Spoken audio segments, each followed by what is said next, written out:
The next four speakers are with some of the clean tech companies here in the Orlando area, and we're very excited to have all of them here. They're going to present their companies, and if they have put in some thought into it, I've asked each of them also to maybe chat just on a slide or two on their thoughts on beginning the dialogue on things we can do to promote this sector here in Central Florida. Our first speaker is Scott Faris. Scott is the CEO of Planar Energy Devices. Scott's a serial entrepreneur. I've known him for a long time, and he's an amazing guy. He has almost 2 decades of operating, venture financing, and commercialization experience. Planar is the first spin-out of the U.S. Department of Energy's National Renewable Energy Lab, also known as NREL. Before founding Planar, Scott held positions as both an executive and an investor in a range of early-stage companies and investment firms. Scott was the CEO of Waveguide Solutions and a founding director and COO of Ocean Optics. Scott's investment roles include being the director at Florida Seed Capital Fund and the founder of Enterprise Corporation, which is a technology accelerator. Scott was also a partner of Meditech Ventures and Zero Stage Capital. And with that, Scott Faris. I've been told I've got 8 minutes, which for me is a real challenge. So, good morning. I'm going to skip some of my slides, but as Kirsty mentioned, I'm the CEO of Planar Energy Devices. We're based here in Orlando. Somewhat unique company in terms of how we came to be. I've spent most of my career working in either the venture side or the operating side of technology companies. Planar is a unique company in the sense that this was a company I co-founded with the venture capital arm of Battelle Memorial Institute. Battelle Memorial Institute is I believe the largest not-for-profit R&D organization in the world. They have their own labs. They also manage 7 of the national research labs, including the National Renewable Energy Lab. As Kirsty mentioned, Planar is actually the first spin-out of NREL. NREL's been around for about 30 years in different phases. This is the first time we've actually taken a technology out of NREL. We've taken research staff out of NREL and formed a company around it. And we happen to do it here, quite simply because, A, I live here, but also there are tremendous resources in this community. A lot of the infrastructure that was left behind in terms of people from the old Gear facility and the active Triquint facility up in Apopka are key reasons that we decided to locate this company in Central Florida. And quite also, honestly, it's a great place to recruit people. We have a staff now of about 12 PhDs, and we've had absolutely no problem bringing people into this community from places like San Jose and other research centers across the country. Some of this has been covered before, but I think one of the things I wanted to mention this morning is a lot of people talk about clean tech. They get very focused. Clean tech is much more than green tech. And where we fit into that, this came from, again, the Clean Tech organization. Most of the emphasis right now in clean tech is in the energy area. In fact, if you look at the venture capital dollars that are flowing into clean tech, the vast majority of it is going to solve the energy problem. The energy problem transcends a lot of issues, environmental issues, economic issues, security issues. The bulk of the resources going into energy. And it's going into energy because, quite simply, the fuel that we're using to get our energy is running low. And so we've heard some presentations this morning on different fuel technologies, but ultimately what really is going on is we're moving into an economy worldwide that's being increasingly driven by electrification. Electrification is the energy. Our cars will be run by electricity.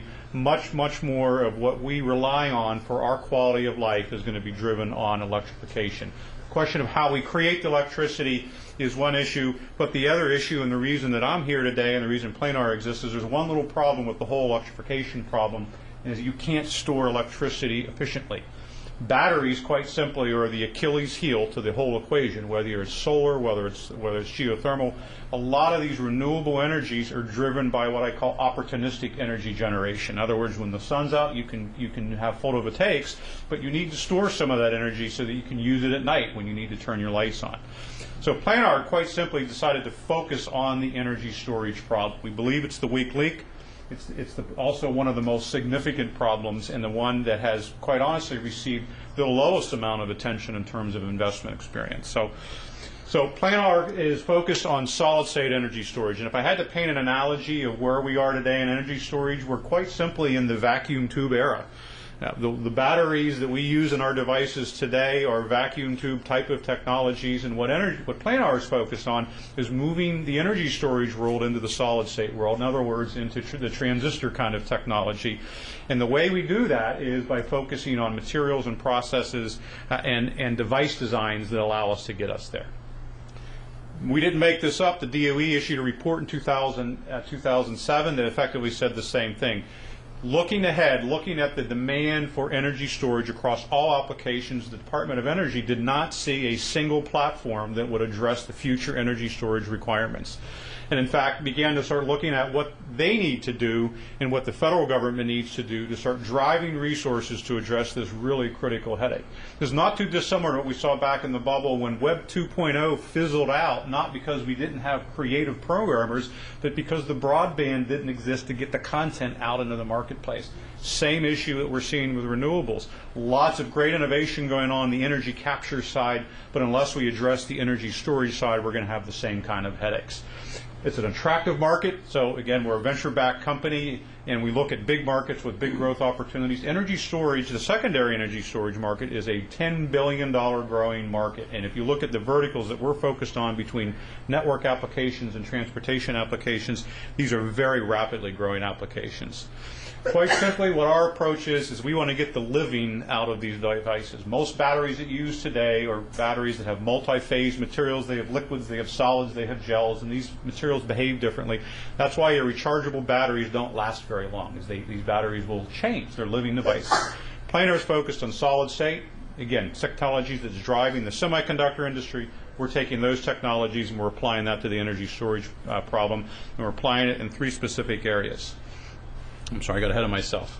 On the design, the process technology, and the materials technology. The company's based on a number of platform technologies. The strategy here is what we believe that the solution to the solid-state energy storage was really a collection of many technologies that didn't reside in one location.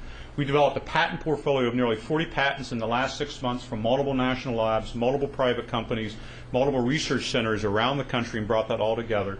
The 3 enabling technologies are this notion of the way we build the battery. We build a battery upside down. Seems like an obvious thing to do, but when you start building batteries anode side up, it changes the whole dynamic of how a battery is built. Multi-layer electrolytes, basically we can build batteries that have very durable guts to them. And this liquid phase deposition is a technology that is a local homegrown technology that we ran across that has the promise to not only change the economics of how we make batteries, but has the ability to change many industries, from the semiconductor industry, the flat panel display industry, even to the solar industry. This is a very robust technology that we're investing a lot of money in on a local basis to help become part of our technology platform. What this allows us to do is we can build small batteries to big batteries. This has never been done before. Each kind of battery, each size of battery is usually made with a different chemistry, a different manufacturer, and a different part of the world.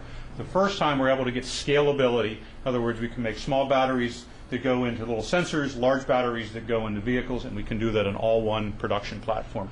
This gives us tremendous economies of scale, and more importantly, this allows us to set up the notion that we can do this domestically. And we can bring battery production back into the United States. Almost all batteries in the world are made either in Southeast Asia or in China itself. The U.S. has fundamentally lost the ability to build energy storage devices. That's all gone offshore. And in the end, if we switch to electric vehicles and we don't get into the business of building batteries in this country once again, we've simply switched our energy dependency from the Middle East to Asia. Real quickly, some of the products we're working on. This is our first generation solid-state battery. It's a very small battery. The takeaway from this slide is if you look at at the chart down here, a traditional rechargeable battery is only good for a couple hundred cycles. This battery has already cycled over 300,000 cycles and has had no degradation. That's the value of a solid-state battery. What it means in terms of devices like this, you don't have to build the battery in with the trapdoor, you build the battery into the circuitry. The battery becomes part of the electronic system. More importantly, when you have this kind of functionality, you can do neat things like, in this case, and I apologize, we're having some resolution issues, but what we're able to do is actually collect ambient energy. So all these signals floating around in this room that your cell phones are receiving, we can actually collect that energy and charge a battery using that methodology. We can integrate it into a solar cell. So what we've now done is we've married not only the energy generation to the energy storage, but we can take this into higher and higher levels of integration where the devices get smaller and smaller. In terms of our local impact, again, Planar's been around for about 18 months now. About half of our staff are UCF grads. The other half are researchers that we brought in, PhD level researchers we brought in from around the United States. This was sort of foreshadowed earlier. We've invested heavily in Kevin Coffey's work out at UCF. A lot of our prototypes were being built out at UCF. Just about 2 weeks ago, we turned on our R&D facility over on Michigan Avenue, and we have the capability of producing several million ships a year out of that facility on a pilot phase. And we've been very actively looking at additional technology across the I-4 corridor. So again, we're actively engaging in these partnerships with universities to find pockets of technologies that we can pull into this.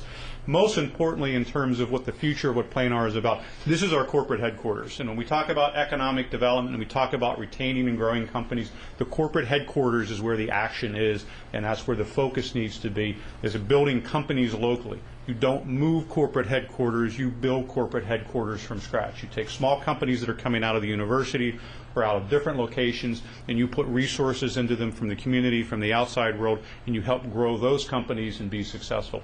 Intel wasn't recruited, Intel was grown locally. If you look at all the success stories, these are companies that have grown, their roots in the community, the executives live in the community, and that's what Planar is committed to do going forward. Thank you, and I think I went over by a minute and 30 seconds. So.